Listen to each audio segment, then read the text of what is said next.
누가복음 24장 1절로 5절, 11절, 16절, 17절 제가 봉독하겠습니다. 계명을 따라 안식일에 쉬더라. 안식 후 첫날 새벽에 이 여자들이 그 준비한 향품을 가지고 무덤에 가서 돌이 무덤에서 굴려 올려진 것을 보고 들어가니 주 예수의 시체가 보이지 아니하더라. 이로 인해 근심할 때에 문득 찬란한 옷을 입은 두 사람이 곁에 섰는지라. 여자들이 두려워 얼굴을 땅에 대니 두 사람이 이르되 어찌하여 살아있는 자를 죽은 자 가운데서 찾느냐. 여기 계시지 않고 살아나셨느니라. 갈릴리에 계실 때에 너희에게 어떻게 말씀하셨는지를 기억하라. 11절 사도들은 그들의 말이 허탄한 듯이 들려 믿지 아니하나. 16, 17절 그들의 눈이 가려워져서 그인 줄 알아보지 못하거늘 예수께서 이르시되 너희가 길 가면서 서로 주고받고 하는 이야기가 무엇이냐 하시니 두 사람이 슬픈 빛을 띠고 머물러 서더라. 아멘. 예수님께서 부활하시고 난 뒤에 세 부류의 사람들에게 주님께서 만나 주셨어요. 이 말씀을 통해서 한번 은혜를 받고자 합니다. 첫째는 여기 4절에 보면 이로 인하여 근심할 때에, 이로 인하여가 누구냐면 여자분 세 분이요, 여인들 세 분. 그게 10절에 나왔어요. 막달라 마리아, 요한나, 야고보, 모친 마리아. 이 세 명이에요. 근데 근심을 했다 그랬어요. 첫째는 근심하는 이 세 여인에게 주님께서 찾아오신 거예요. 여기 근심하다, 이건 염려하다, 당황하다, 얼찌할 바를 모르다, 이런 뜻을 가지고 있어요. 왜 근심했냐? 왜 염려했냐? 무덤가에 가보니까 무덤이 열려 있는 거예요. 그 안에 예수님이 시체가 있어야 되는데 시체가 없는 거예요. 시체에다가 향을 가지고, 향품을 가지고 탁 닦아주고 발라주기 위해서 왔는데 시체가 없어졌으니까 얼마나 근심이 되고 염려가 되고 당황이 되고 어떻게 할 바를 몰랐다, 이렇게 할 수가 있는 거예요. 근데 여기만 그런 게 아니에요. 마가복음 16장 3절에 보면 뭐라고 말씀해놨냐. 새벽 미명에 안식 후 첫날 이 무덤에 가면서도 누가 그 문을 열어줄까, 가면서도 염려한 거예요. 굉장히 큰 돌로, 거기는 무덤이 바위를 뚫고 가지고 큰 돌로 거기에 막아놓은 것이 바로 무덤이거든요. 우리나라는 땅을 파가지고 이렇게 동그랗게 만들지만 이스라엘은 그렇지 않아요. 그러니까 가면서도 염려하는 거예요. 누가 그 큰 그 돌무더기를 열어줄까. 그리고 와서 시체가 없어지니까 시체가 없어진 거에 대해서 근심하고 당황하고, 그리고 어찌할 바를 몰랐어요. 여러분들은 어떻습니까? 여기에 이 세 여인은요, 아마 예수님이 이 땅에 오셔서 가장 신앙이 좋았고 인정받는 사람이었어요. 자기의 물질 가지고 헌신하고, 정말 주님이 가는 데마다 식사를 제공하고 이렇게 헌신하고 희생했던 여인이에요. 한마디로 예수님께서 그 믿음을 칭찬했던 여인들인데 이들은 근심을 했다는 거예요. 저는 이것을 보고 마음이 참 아팠어요. 왜 그러냐 하면 이미 예수님께서는 십자가에 지시기 전에 4차례 5차례를 얘기했어요. 내가 제사장, 대제사장, 서기관들 이들을 통해서 고난을 받고 십자가에 달려 죽게 될 것이다. 당부를 한 거예요. 그리고 3일 만에 살아날 것이다. 그것도 한 번이 아니고, 그것도 오랜 기간 지난 몇 년 전에 한 얘기가 아니고 불과 며칠 전에도, 십자가 달리기 전 그 직전에도 말씀을 했어요. 그럼 믿어야 될 거 아닙니까? 내가 십자가에 달려 죽는다는 거예요. 3일 만에 살아난다는 거예요. 그런데 여기에 대한 관심이 전혀 없었어요. 분명히 살아난다고 말씀을 했거든요. 그런데도 근심하는 거예요. 시체가 없어졌다. 무덤 문이 열려 있다. 그리고 당황해하는 거예요. 여러분, 지금 이 세상은요, 이 하나님의 말씀대로 다 되어져 가고 있어요. 우크라이나, 러시아 전쟁, 이거는 3차 전쟁의 시초예요. 진짜 주님 오실 때가 얼마 안 남았어요. 이런 전쟁, 이런 하나님의 말씀이 이곳저곳에서 이루어지면 너희들은 근신하라는 거예요. 주님 오실 날이 가까웠으니까 예비하라는 거예요. 그런데 누가 이런 걸 믿어요? 지금 세상이 살아갈 때입니까? 진짜 주님이 오실 날이 가까웠어요. 주님은 분명히 구름 타고 오신대요. 계시록 1장 7절에 보면 모든 민족이 다 애곡하리라.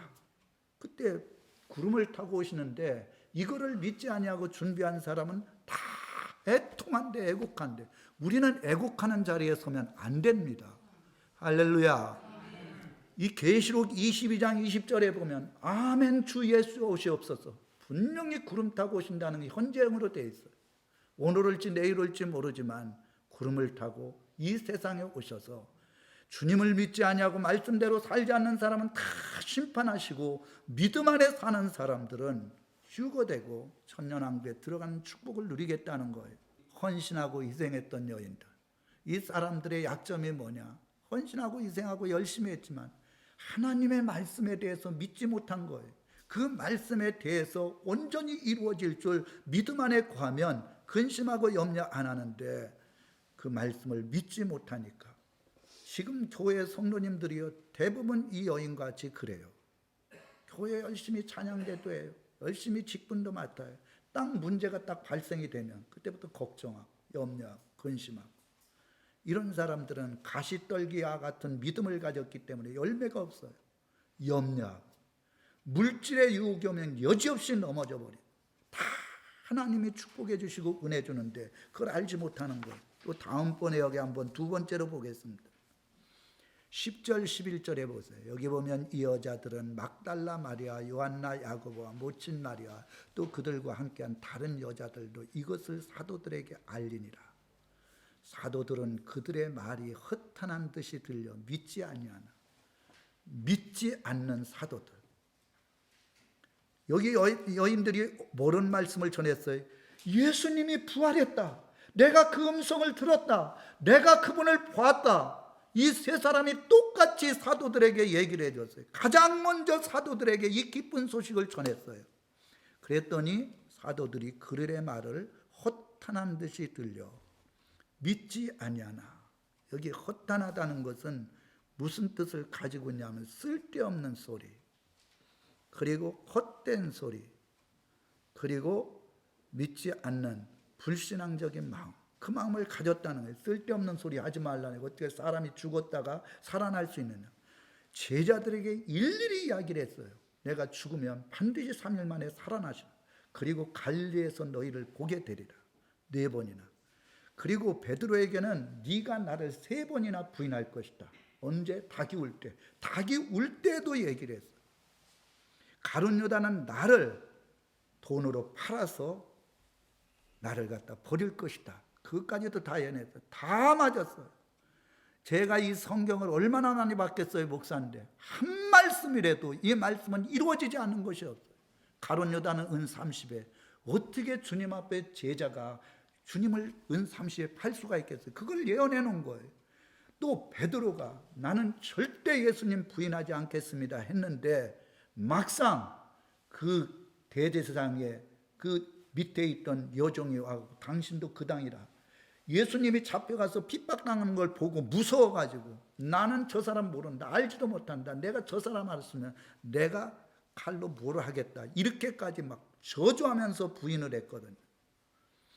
그랬으면 자기네들이 직접 보지 못하고 두려워서 강에 숨어 있었다라면 진짜 예수님이 살아계신 말씀을 증거해 줬잖아요. 그럼 믿어야 되는데 헛된 소리, 쓸데없는 소리, 농담하는 소리로 들어버린 거예요. 예수님은 진짜 살아나셨거든요. 할렐루야. 저는요, 주님이 분명히 다시 온다는 걸 믿어요. 왜? 이전에 있던 일들이 32,500가지의 약속의 말씀인데 이것이 다 이루어졌어요. 마지막 한 가지의 약속의 말씀이 뭐냐? 주님 재림한다는 거예요. 이 땅은 완전히 심판당한다. 여러분, 집 없는 사람들 고민 많지만 집 살 필요 없어요. 왜? 주님 오시면 다 세상에 지진이 나가지고 이전에도 없고 이후에도 없는 그 지진이 나갔고 산이고 뭐고 다 빌딩이고 다 엎어버린대. 흔적도 없이 사라진대. 하나님이 하시면 하는 거예요. 그래서 집 비싼 거 살고 넓은 거 살고 조금 있으면 주님 오시면 다 그런 것들이 파괴돼서 없어집니다. 그리고 우박이 45kg짜리가 떨어져 가지고 죄악된 사람들 다 박살낸다는 거예요. 해가 뜨고자 태워 죽이고 하나님이 분노하신 거예요. 2000년이 넘는 기간 동안 주님이 공중에 재림하시고 심판하시고 믿는 사람들을 구원하신다고 말씀을 했는데 그것을 믿지 않는 완악한 사람들은 반드시 심판하시고 이 세상에 소망을 두고 이 세상에다 바벨탑같이 쌓는 사람들은 하나님께서 다 심판하시고 구원하지 않는다고 말씀을 하고 있는 거예요. 여러분, 우리는 혹시 제자들 같지 않아요? 이 사람들은 3년이 넘는 기간 동안에 수많은 이적 표적을 봤어요. 말씀을 듣고 도저히 할 수 없는 일들을 수없이 많이 봤음에도 불구하고 하나님 말씀을 믿지 않는 거예요. 그리고 강에 들어가갖고 주님이 살아나셨다고 그 세 사람이 얘기를 하는데도 세 사람, 한 사람도 아니고 증인은 2사람 이상인데 세 사람이 얘기하는 들어야 될 거 아닙니까? 그런데 거짓말, 허탄하고 쓸데없는 소리 한다고. 여러분, 우리는 말씀을 들을 때 쓸데없는 소리로 들으면 안 돼요. 헛다는 말로 들으면 안 돼요. 저는 지금까지 목회를 하면서 수십 년 동안 제가 신앙생활을 하면서 교회 성도들 복받은 분들을 다 조사해 봤어요. 하나같이 그분들은 말씀을 믿는 분이에요. 그리고 말씀대로 순종하는 사람, 하나님이 분명히 그들과 함께 해주신 걸 눈으로 봐요. 그들이 복을 받으려고 애쓰고 힘쓴 게 아니라 순종하고 말씀대로 사니까 하나님이 복을 주시는 거예요. 여러분, 믿지 않는 사도들은 허탄한 듯 들려 믿지 아니했다. 여기 믿지 않는다는 것은 듣지 않는다, 불순종하다, 신뢰하지 않는다. 분명히 눈으로 봤다는데, 주님도 아니고 눈으로 봤다는데 그 사람들이 거짓말하겠어요? 여인 3명이 와서? 그러면 좀 귀를 기울이고 들어야 될 거 아닙니까? 그리고 그 말씀에 순종해갖고 그 묘자리에 한번 가봐야 되지 않습니까? 그리고 신뢰하지도 않고 인정하지도 않고 거기서 오히려 비난하고 욕을 한 거예요. 이것이 바로 제자들의 부족하고 연약한 부분이에요. 예수님께서는 제자들을 뽑아가지고 한 번도 칭찬한 적이 없어요. 왜 믿음이 없느냐? 믿음이 적은 자예요. 막 풍랑이 일어날 때 예수님께 고물에 그 배 앞에서 주무시고 계시니까 물이 들어오니까 막 난리가 났어요. 지금 물이 들어가고 배가 뒤집힐 위기였는데 예수님께서 잠자고 있느냐고 그렇게 하니까 예수님께서 일어나서 바람아 풍랑아 잠잠하라. 말씀 한마디에 풍랑과 바람이 잠잠했어요. 이 얘기를 하면 정말 무슨 거짓말하는 것 같이 들릴 수 있어요. 저는 수련회 할 때 이런 것들을 한두 번 체험한 게 아니에요. 수련회 할 때 비가 올 것 같아갖고 막 기도하니까 딴 데는 비가 나오고 우리 수련회 하는 데는 비가 안 왔어요. 그리고 제가 도저히 할 수 없는 가운데서 믿음으로 선포하니까 하나님이 그 믿음으로 선포한 대로 이루어지는 것을 한두 번 체험한 게 아니거든요. 하나님은요 풍랑도 바람도 잔잔하게. 그 얘기는 무슨 얘기야? 내가 천지 만물을 창조한 메시아 아니냐? 하나님 아니냐? 내가 여기 있는데 감히 이 피조물인 풍랑, 바다 이것이 나를 죽이겠느냐 이 얘기입니다. 나에 대한 절대적인 믿음이 있으면 너희들이 두려워하고 무서워하고 그리고 막 깨우면서 이렇게 하지 않는데 믿음이 적은 자라 그랬어요. 하나님을 절대적으로 믿는 사람은 어떠한 풍랑과 파도 속에서도 두려워하지 아니하고 염려하지 않고 근심하지 않고 그분이 다 나를 살려주시고 이루어주실 줄 믿는 거예요. 성경에 보면 니느웨가 나와요. 요나서에 보면 니느웨는요 아수르의 수도예요. 저는 참 그 생각을 할 때마다 제가 굉장히 영적으로 충격을 받거든요. 요나가 가가지고 3일 정도 가는 큰 도시였는데 한 50만 사는 도시였는데 이렇게 선포를 했어요. 40일 후면 하나님께서 이 니느웨를 다 멸망시키겠다. 이렇게 살짝 증거했는데 왕부터 시작해서 어린아이, 짐승까지도 다 다 베옷을 입고 죄에 앉아갖고 통곡을 했어요. 난 그게 하나님의 역사라고 생각해요. 그들은 믿지 않는 사람이에요. 우상을 섬기는 사람. 그렇게 이스라엘 나라를 괴롭힌 사람들이에요. 그런데 사도라고 하는 사람들이 지금 믿지를 않는 거예요. 믿지 않는 그들이 하나 또 짐승까지도, 그러니까 하나님께서 그들의 회개하는 모습을 보고 멸망시키지 않았다. 성경 그렇게 나와 있어요. 요나서에 보면 이 마지막 때 교회에 나오는 직분자들이 이 말씀에 대한 믿음이 없어요.